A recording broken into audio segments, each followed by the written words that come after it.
الحمد لله نحمده ونستعينه ونستغفره ونعوذ بالله من شرور أنفسنا ومن سيئات أعمالنا من يهده الله فلا مضل له ومن يضلل فلا هادي له وأشهد أن لا إله إلا الله وحده لا شريك له وأشهد أن محمدا عبده ورسوله اللهم صل على محمد وعلى آل محمد كما صليت على إبراهيم وعلى آل إبراهيم إنك حميد مجيد اللهم بارك على محمد وعلى آل محمد كما باركت على إبراهيم وعلى آل إبراهيم إنك حميد مجيد أما بعد فإن خير الحديث كتاب الله وخير الهدي هدي محمد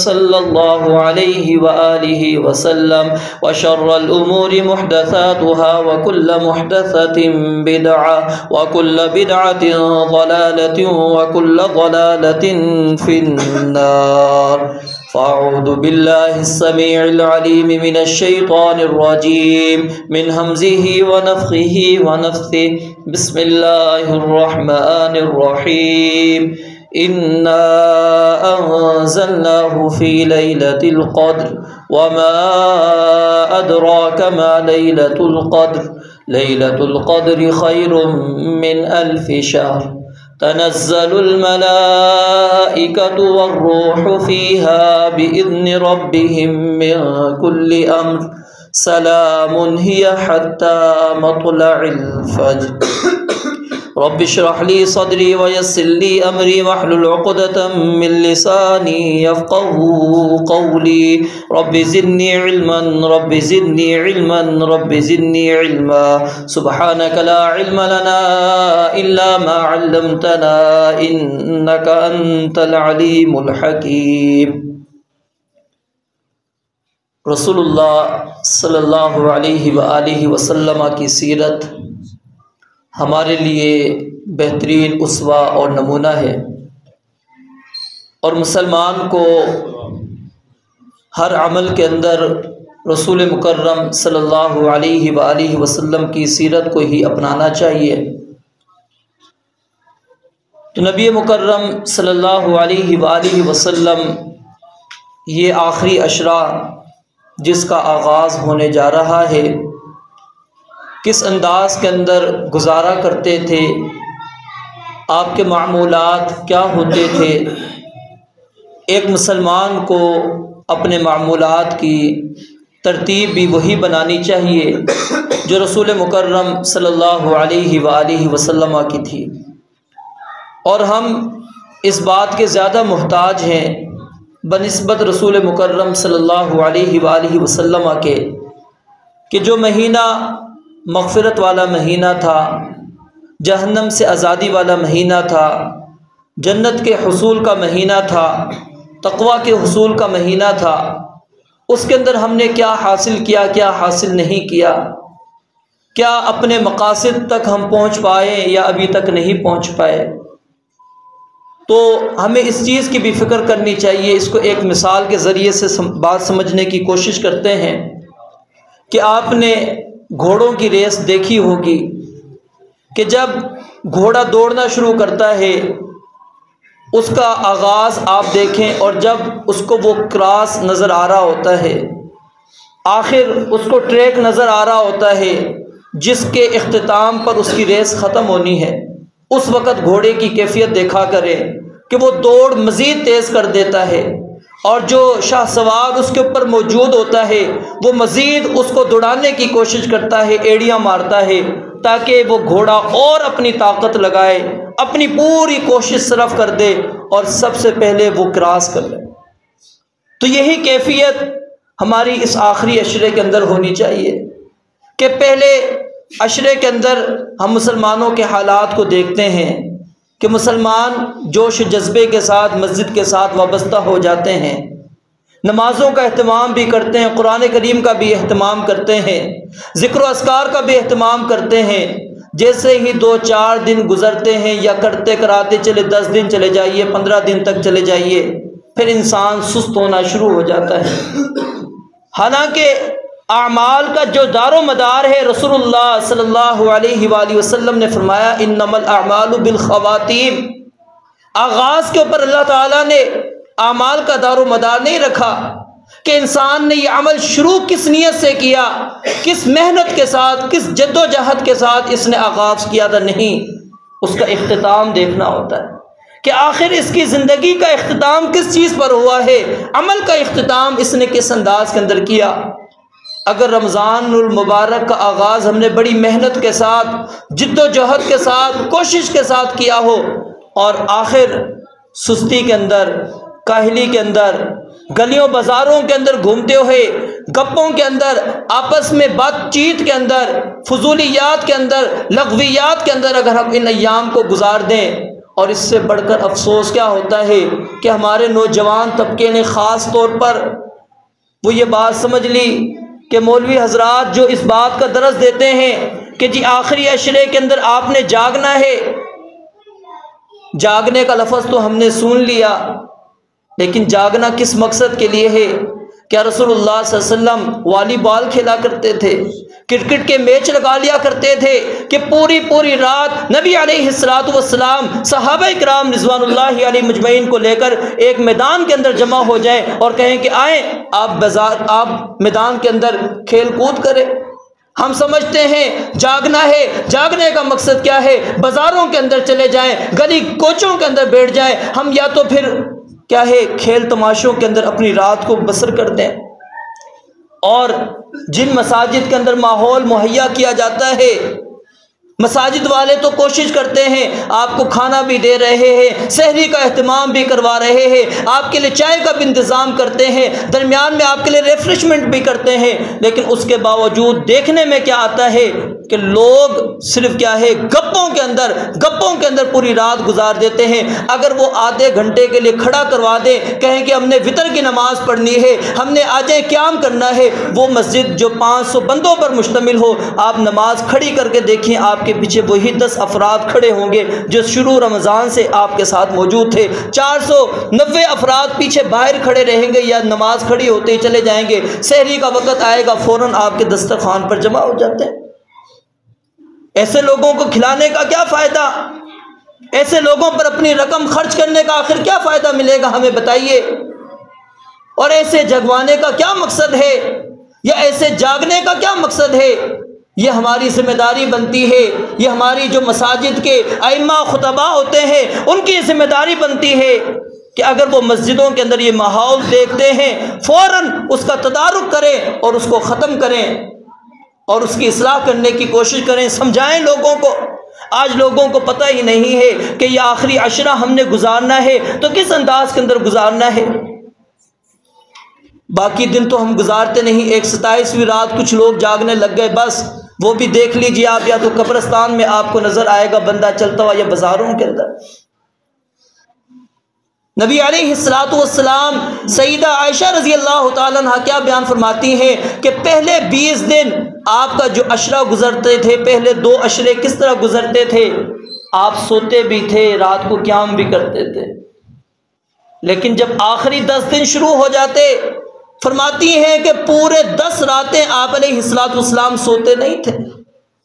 ہم نے کبھی بھی آپ کو پوری رات جاگتے ہوئے نہیں دیکھا سوائے ان 10 راتوں میں، سیدہ عائشہ بیان فرماتی ہیں، اس کے علاوہ کبھی بھی پوری رات آپ کو جاگتے ہوئے نہیں دیکھا۔ اور آپ کیا کرتے تھے؟ کیا محنت تھی، کیا کوشش تھی، کیا کوشش تھی؟ غور کریں نبی علیہ السلام کی، کسی کو نہیں پتا، صحابہ سے مخفی، کیونکہ اصل چیز عبادت کے اندر مقصود بھی یہی ہے کہ انسان رب کے ساتھ اپنا تعلق قائم کر لے۔ لیکن آج میں عبادت کرتا ہوں تو میرے اندر ریاکاری بہت زیادہ آ چکی ہے، دکھلاوا آ چکا ہے، شہرت آ چکی ہے، میں لوگوں کو دکھلانے کے لیے جاگنا شروع کر دیا میں نے۔ نبی علیہ السلام کا یہ معمول نہیں ہوتا تھا۔ فرمایا کہ اذا دخل العشر الاواخر، سیدہ عائشہ بیان فرماتی ہیں کہ جب آخری عشرہ داخل ہو جاتا، نبی علیہ السلام کیا کرتے؟ شد مئزرہ، اپنی چادر کو کس لیا کرتے تھے۔ اور چادر کس لیے کستے تھے؟ عبادت کے لیے۔ وَأَيْقَظَ أَهْلَهُ، اور اپنے گھر والوں کو بھی آپ علیہ الصلوۃ والسلام بیدار کیا کرتے تھے۔ وَأَحْيَا لَيْلَهُ، اور اپنی رات کو بھی بیدار رکھتے تھے، رب کی عبادت کرتے تھے، خود نہیں بلکہ اپنے اہل و عیال کو بھی نبی علیہ الصلوۃ والسلام جگایا کرتے تھے، ان کو بھی تاکید کیا کرتے تھے کہ نہیں، آج کی رات سونا نہیں ہے، تم نے اللہ کی عبادت کرنی ہے۔ اور پھر صحابہ کرام ازواج مطہرات کو ذرا دیکھ لیجئے، نبی علیہ الصلوۃ والسلام اعتکاف کبھی بھی آپ نے نہیں چھوڑا، کبھی بھی اعتکاف آپ نے نہیں چھوڑا، آپ اعتکاف کرتے رہے ہمیشہ۔ ایک موقع پر سیدہ عائشہ رضی اللہ تعالیٰ عنہ نے آپ سے اجازت مانگی کہ میں بھی آپ کے ساتھ اعتکاف بیٹھنا چاہتی ہوں، آپ نے اجازت دے دی۔ ساتھ میں دوسری زوجہ حفصہ رضی اللہ تعالیٰ عنہ، انہوں نے اجازت مانگی، نبی علیہ السلام نے ان کو بھی اجازت دے دی۔ پھر زینب رضی اللہ تعالیٰ عنہ نے دیکھا، اب دیکھیں یہاں پر شوق ازواج کا کہ نبی علیہ الصلوۃ والسلام اعتکاف کے اندر موجود ہیں، آپ کی ازواج بھی اعتکاف کا اہتمام کر رہی ہیں، ایک بیوی بیٹھنے کے لیے تیار تو دوسری کو دیکھ کر تیسری زینب رضی اللہ تعالیٰ عنہ انہوں نے بھی اپنا خیمہ لگا دیا۔ آپ نے کہا یہ تو اس طرح تو میری ساری بیویاں بیٹھ جائیں گی۔ آپ نے کہا آل برا، کیا یہ نیکی چاہتی ہیں یا صرف یہی ہے کہ یہ زوجہ نبی علیہ الصلوۃ والسلام کے ساتھ اعتکاف کے 10 دن گزار لے گی، میں کیوں یہاں سے محروم رہوں اس خیر سے؟ آپ نے فرمایا یہ نیکی نہیں چاہ رہی۔ آپ نے اپنا خیمہ اٹھوا دیا، کہا کہ تم اپنے خیمے لگاؤ، اعتکاف کرو۔ پھر آپ نے قضا دی، اگلے مہینے شوال کے آخری 10 دن آپ نے اعتکاف کیا۔ نبی علیہ الصلوۃ والسلام کا معمول اور آپ کے بعد آپ کی ازواج وہ اعتکاف کیا کرتی تھی مسجد کے اندر۔ آج خواتین اعتکاف بیٹھتی ہیں، غلط اعتکاف بیٹھتی ہیں، کیا ہے؟ گھروں کے اندر اعتکاف بیٹھ جاتی ہیں۔ کیا ہم ازواج مطہرات رضوان اللہ علیہن اجمعین ان سے زیادہ پاکیزہ ہیں، یا ہمارے معاملات ان سے زیادہ ہیں؟ وہ مسجد کے اندر اہتمام کرتی تھیں، اور اللہ رب العالمین کی بھی یہی تاکید ہے وَلَا تُبَاشِرُوهُنَّ وَأَنْتُمْ عَاكِفُونَ فِي الْمَسَاجِدِ، کہ تم اعتکاف مسجد کے اندر کرو، لیکن ہم گھروں کے اندر بیٹھ جاتی ہیں۔ گھر میں یاد رکھیے اعتکاف نہیں ہے آپ کا، جو اعتکاف آپ سمجھتی ہیں وہ مسنون اعتکاف نہیں ہے، کوئی پابندی آپ کے اوپر نہیں ہے۔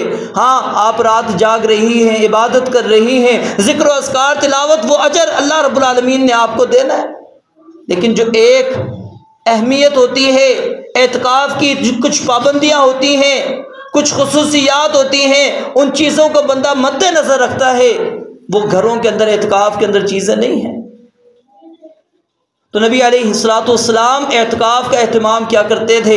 آپ علیہ الصلوۃ والسلام رات کو بیدار رہا کرتے تھے، رب کی عبادت کے اندر اپنی پوری رات صرف کر دیا کرتے تھے۔ آپ کے عام معمولات کو اگر ہم اٹھا کر دیکھتے ہیں تو آپ ایک ایک رکعت کے اندر 5 سپارے پڑھ رہے ہیں، تو بتائیے جو نبی عام حالات کے اندر ایک رکعت میں 5 سپارے کی تلاوت کرتا ہو، 3 سورتیں پڑھتا ہو، کیا وہ آخری ایام کے اندر قرآن کریم کی کثرت کی تلاوت نہ کرتا ہوگا؟ کیا وہ کثرت کے ساتھ قرآن کی تلاوت کرتا نہیں ہوگا؟ ذکر و اذکار نہیں کرتا ہوگا؟ کیا وہ نبی سخاوت سیدہ عائشہ بیان فرماتی ہے کالریح المرسلہ، جس طرح تیز آندھی چلتی ہے اس انداز میں نبی علیہ الصلوۃ والسلام اللہ کی راہ میں خرچ کیا کرتے تھے۔ آپ اپنے گھر کے اندر مال کو نہیں جمع کرتے تھے، جو آیا اللہ کی راہ میں لگا دیا، تیز آندھی کی طرح اپنے مال کو خرچ کرتے۔ اور اس کی علماء نے دوسری تفسیر یہ بیان کی ہے کہ ہر عمل کے اندر آپ کی یہ کیفیت ہوتی تھی، اگر قرآن کی تلاوت کر رہے ہیں تو کالریح المرسلہ، تیز آندھی کی طرح، ذکر کر رہے ہیں تو کالریح المرسلہ، تیز آندھی کی طرح ہے، آپ نماز پڑھ رہے ہیں تو نماز بھی آپ کی اسی طرح ہے، رکوع بھی اسی طرح ہے، قیام سجود بھی آپ کے اسی طرح ہے، آپ کا ہر عمل وہ تیز آندھی کی طرح آخری عشرے کے اندر ہو جایا کرتا تھا۔ اور جب تیز آندھی چلتی ہے اس کا ایک کیا ہوتا ہے، کیا آندھی اس چیز کو وہیں پر رکھتی ہے یا پھر بکھیر دیتی ہے، پورے علاقے کے اندر چلی جاتی ہے، یعنی وہ خیر آپ پورے علاقے کے اندر آپ علیہ الصلوۃ والسلام پھیلا دیا کرتے تھے۔ نبی علیہ الصلوۃ والسلام آخری عشرے کے اندر نبی علیہ الصلوۃ والسلام کثرت کے ساتھ رب کے ساتھ اپنے تعلق کو جوڑ لیا کرتے تھے، دنیاوی آپ ساری مصروفیات کو ترک کر دیتے۔ غور کیجئے گا نبی علیہ الصلوۃ والسلام آپ کو اللہ تعالیٰ نے ذمہ داری بھی لگائی تھی، یتلو علیہم آیاتہ ویزکیہم ویعلمہم الکتاب والحکمہ، کہ آپ نے تعلیم دینی ہے، آپ نے تزکیہ کرنا ہے، قرآن کی آیات احادیث ان کے اوپر تلاوت کرنی ہے۔ آپ آخری 10 دن اٹھا کر پڑھ لیجئے، کہیں پر بھی آپ کو نہیں ملے گا جس طرح کہ آج ہم پوری رات جلسے کرتے ہیں، مولویوں کو بلاتے ہیں، وہ راگ پلاتے ہیں، پوری رات وہ لوگوں کو واعظ و نصیحت سناتے ہیں۔ کیا نبی علیہ الصلوۃ والسلام نے اس انداز میں صحابہ کرام رضوان اللہ علیہ مجمعین کو کہا کہ جی آخری عشرہ جمع ہو چکا ہے، اللہ نے میری ذمہ داری بھی لگائی ہے، میں کتاب و حکمت کی تعلیم بھی دوں گا، میں تمہارا تزکیہ بھی کروں گا، آؤ میں تمہارا تزکیہ کرتا ہوں، میں تم پر کتاب و حکمت کی تعلیم دیتا ہوں، قرآن کی تلاوت کرتا ہوں، بیٹھو میرے ساتھ۔ نہیں، ایک بھی اٹھا کر دیکھ لیجئے۔ اور یہی وجہ ہے کہ محدثین کرام نے اپنے سارے معمولات کو، درس و تدریس کو وہ چھوڑ دیا کرتے تھے۔ امام مالک رحمۃ اللہ علیہ بالکل رمضان المبارک میں درس نہیں دیتے تھے، بالکل درس نہیں دیتے تھے، مجلس ختم، اپنا رب کے ساتھ تعلق۔ یہ کہاں سے سمجھا؟ آخر نبی علیہ الصلوۃ والسلام کے معمولات سے ان صحابہ نے لیا، تابعین نے لیا، ائمہ محدثین نے یہی بات سمجھی کہ نبی علیہ الصلوۃ والسلام انفرادی عبادت کیا کرتے تھے۔ اصل چیز ہے انفرادی عبادت۔ اجتماعی عبادت کے اندر یاد رکھیے، میں آپ کو اجتماعی عبادت کا پابند کر دوں، آپ ہو سکتا ہے میں آپ کو کہوں کہ ابھی آپ نے قرآن کی تلاوت کرنی ہے، لیکن آپ کا اس وقت تلاوت کا موڈ نہ ہو، آپ کہیں نہیں میں تو اس وقت دعا کرنا چاہتا ہوں۔ آپ کو میں کہوں اس وقت دعا کرنی ہے، آپ کہتے ہیں نہیں میں اس وقت میں نماز پڑھنا چاہتا ہوں، کیونکہ ہر ایک کی اپنی فطرت ہے، اپنی طبیعت ہے، وہ اپنی طبیعت کو بہتر جانتا ہے کہ اس وقت میری طبیعت کس عمل کے لیے آمادہ ہے۔ ہم اعتکاف بیٹھ جاتے ہیں، اجتماعی اعتکاف ہوتا ہے جی، پھر ایک شیڈول بنا لیا جاتا ہے، اس شیڈول کے مطابق ان اعتکاف والوں کو دھکیلا جاتا ہے۔ عجیب طرز عمل ہم نے اختیار کر لیے۔ کیا نبی علیہ الصلوۃ والسلام نے، آپ پوری زندگی آپ اعتکاف بیٹھے ہیں، کیا بتائیے ایک بھی مرتبہ آپ علیہ الصلوۃ والسلام نے اس انداز کا شیڈول ترتیب دیا ہو؟ نہیں، یہ ایک بندے کا رب کے ساتھ تعلق ہے کہ وہ بندہ رب کی عبادت کر رہا ہے، کتنی عبادت کر رہا ہے وہ اس کو پتہ ہے۔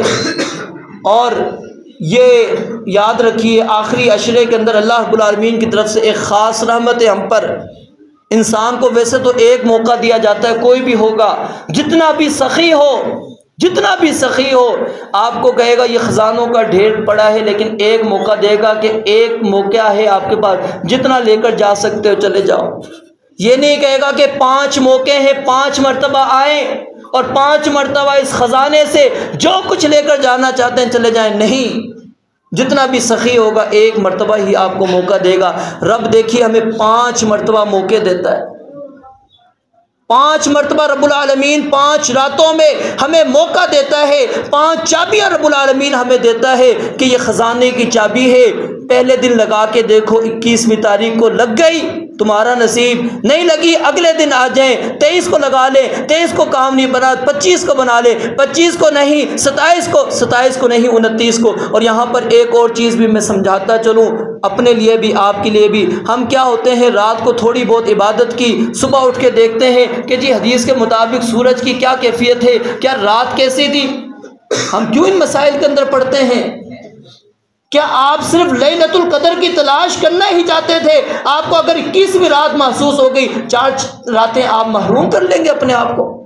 کتنا انسان دیکھیں جلد باز ہے، اور جس کا میں نے فیصلہ کیا، میں نے کہا یہ 21ویں تھی، اسی کے متعلق دوسرا بندہ کہتا ہے میں نے 23ویں محسوس کی، چوتھا کہتا ہے نہیں میں نے 27ویں محسوس کی، 5واں کہتا ہے میں نے 29ویں محسوس کی۔ آپ کس طرح، جب نبی علیہ الصلوۃ والسلام نے ایک خاص رات متعین نہیں کی، آپ کس طرح اپنے آپ کو ایک رات کے اوپر لا کر کھڑا کر دیتے ہیں اور کہتے ہیں کہ جی مجھے وہ لیلۃ القدر مل گئی۔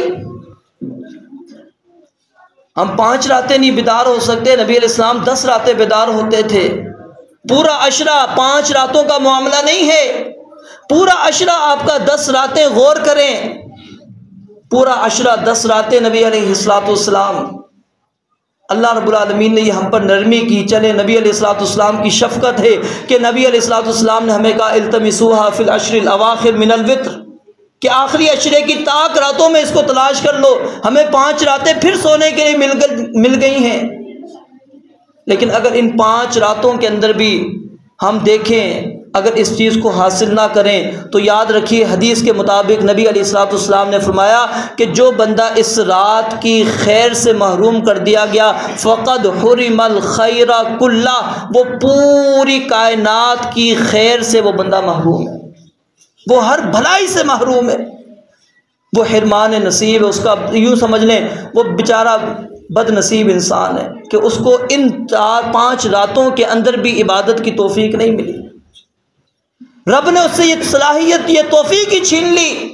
اللہ رب العالمین نے اس کو کھڑا نہیں ہونے دیا کہ وہ رات کو قیام کرے، رات کو اٹھ کر وہ ذکر و اذکار کرے، دعا کرے، استغفار کرے، رب کے سامنے گڑ گڑائے، آنسو بہائے، ندامت والے آنسو بہائے، رب سے اپنے گناہوں کی معافی طلب کروا لے، جہنم سے آزادی حاصل کر لے۔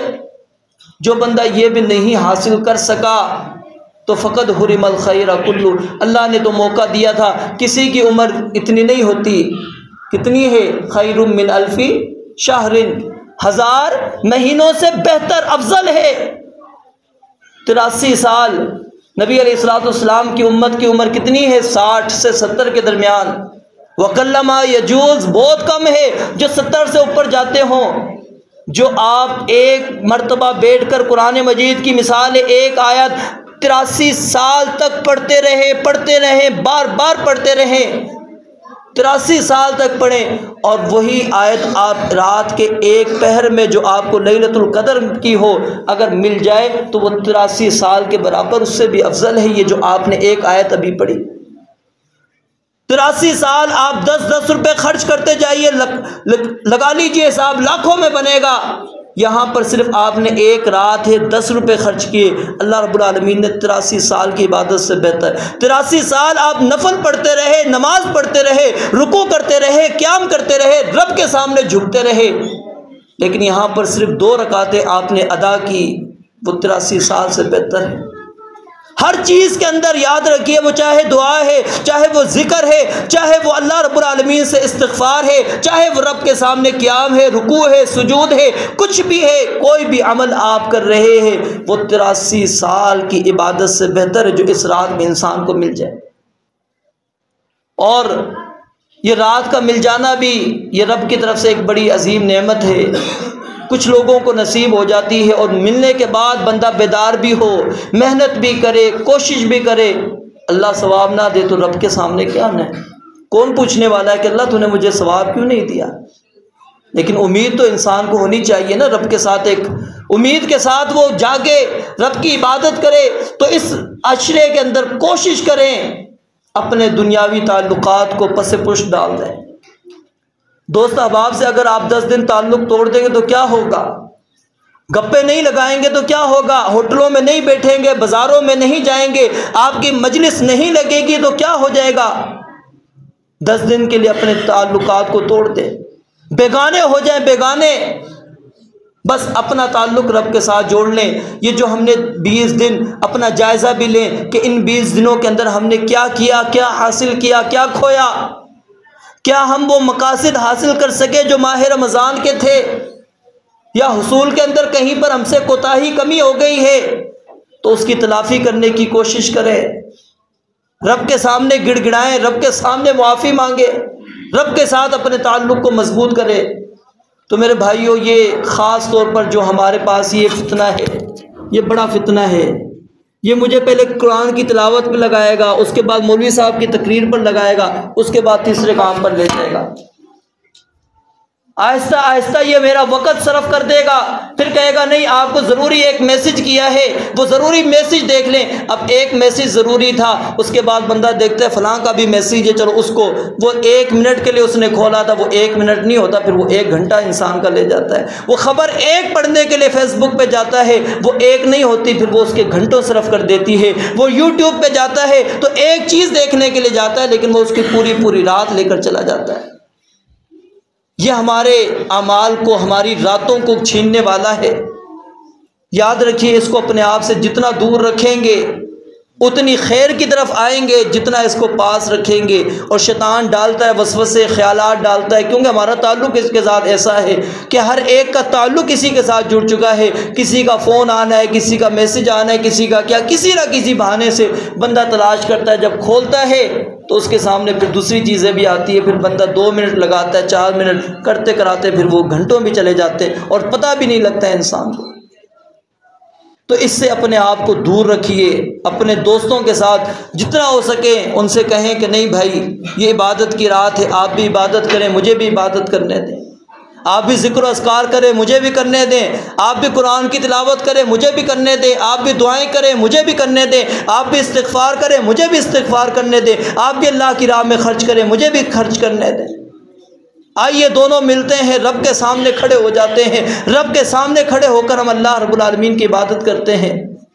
اور ایک اور مسئلے کی طرف نشاندہی کروں، ہم نے اکثر طور پر کیا ہوتا ہے، تراویح پڑھانے والے قاری صاحب تو تراویح پڑھاتے ہیں، لیکن پیچھے ہم قرآن لے کر کھڑے ہو جاتے ہیں، ہم پیچھے موبائل لے کر کھڑے ہو جاتے ہیں۔ جی کیا ہے، کوئی بندہ قرآن کریم کی وہ کہتا ہے جی میں اپنے قرآن کو درست کر رہا ہوں، کوئی کہتا ہے جی میں ترجمے کے ساتھ وہ قرآن پڑھ رہا ہوں۔ یہ مسئلہ مجھ سے پوچھا، یہ ایسے نہیں میں آپ بات کر رہا، بندے نے سوال کیا، مجھ سے پوچھا کہ اگر میں ترجمے والا قرآن لے لوں اور میں صرف ترجمے پر غور کرتا چلا جاؤں، قاری صاحب پڑھتے چلے جائے، میرا ترجمہ پورا ہو جائے گا قرآن کا۔ میں نے کہا پھر آپ نماز میں کیوں کھڑے ہیں، پیچھے بیٹھ جائیں نا، آرام سے بیٹھ جائیں۔ جب آپ نے یہی کام کرنا ہے، قرآن کا ترجمہ ہی آپ نے پڑھنا ہے، آپ نے اپنے الفاظ کو ہی درست کرنا ہے، قرآن کے ترجمے کو ہی آپ نے درست کرنا ہے، تو پھر آپ نماز کے اندر کیوں کھڑے ہو گئے؟ یہ موقع تھا کس کے لیے؟ آپ کو قرآن یاد نہیں ہے، آپ قیام کرنا چاہتے ہیں، اٹھائیں اب قرآن مجید کو، آپ دیکھ کر پڑھیں، اجازت ہے۔ سیدہ عائشہ رضی اللہ تعالیٰ عنہ کے غلام ذکوان، وہ سیدہ عائشہ کو نماز تراویح پڑھایا کرتے تھے اور قرآن کو دیکھ کر پڑھا کرتے تھے، کیوں؟ ان کو قرآن یاد نہیں تھا۔ تو یہ تو وہ چیز ہے کہ آپ کو قرآن یاد نہیں ہے، آپ لمبا قیام کرنا چاہتے ہیں، آپ کس طرح کریں گے؟ جی قرآن کھول لیا، آپ اس کو پڑھتے چلے جا رہے ہیں، 1 سپارہ پڑھا، 2 سپارے پڑھے، اجازت ہے۔ لیکن ہم نے اس اجازت کو عام اجازت سمجھ لی اور ہم نے ایک معمول بنا لیا، پیچھے کھڑے ہو کر جی اب بتائیں نا، جو 4 یا 5ویں صف کے اندر بندہ کھڑا ہے، کیا اس نے امام صاحب کی غلطی نکالنی ہے یا اس نے امام صاحب کو غلطی بتلانا ہے؟ مقصود تو یہ ہے نا کہ پیچھے کھڑے ہو کر قرآن لے رہے ہیں آپ، کہ امام صاحب غلطی کریں تو اس غلطی پر آپ اس کی تنبیہ کریں، اور جب کرنی ہم نے تنبیہ نہ ہو تو پھر مقصود کیا ہے قرآن کو لے کر؟ نبی علیہ السلام نے قرآن مجید صرف نماز کے اندر، یاد رکھیں، صرف سورہ فاتحہ پڑھنے کی اجازت دی ہے امام کے پیچھے، اس کے علاوہ قرآن مجید کو پڑھنے کی اجازت نہیں ہے۔ اور جب آپ دیکھیں گے لا محالہ کچھ نہ کچھ کلمہ آپ پڑھ لیں گے، پوری آیت نہ بھی پڑھیں آپ کچھ نہ کچھ کلمہ پڑھ لیں گے پیچھے۔ تو بہرحال ہمیں یہ آخری جو عشرہ ہے اس کی قدر کرنی چاہیے، اور یہ رب کی طرف سے ایک عظیم نعمت رب العالمین ہمیں عطا کرنے والے ہیں۔ اس نعمت کو نعمت جانیے، اپنی دنیاوی مصروفیات کو ترک کریں، چھوڑیں۔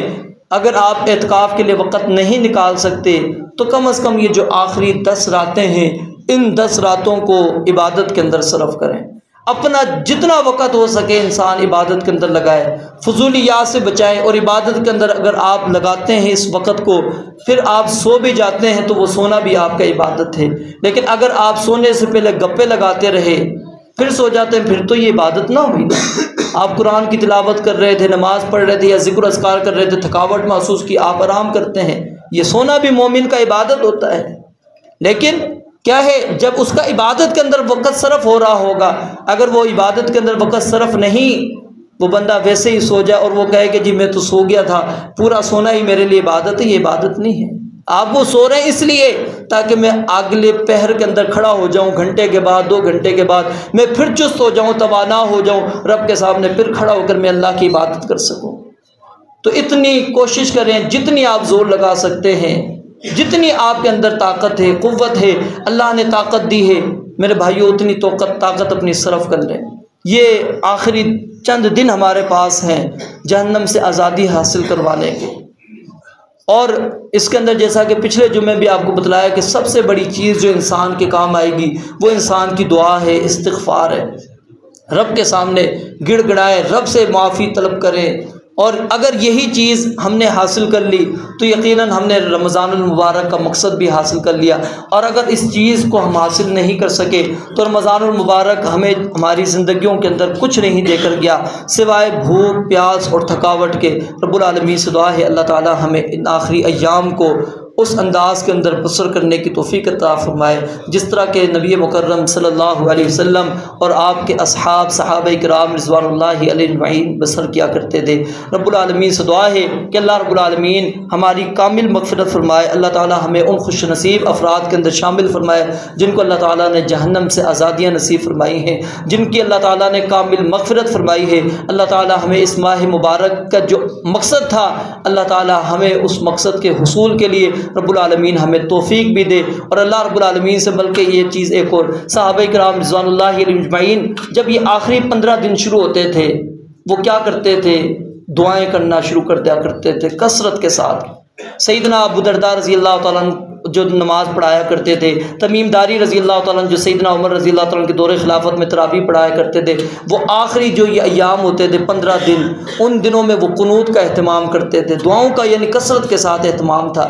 تو ہمیں بھی اسی انداز کو اپنانا چاہیے جو صحابہ کرام کا نبی علیہ الصلوۃ والسلام کا ہے۔ رب العالمین سے دعا ہے اللہ تعالیٰ سمجھنے عمل کرنے کی توفیق عطا فرمائے۔ وآخر دعوانا الحمد للہ رب العالمین۔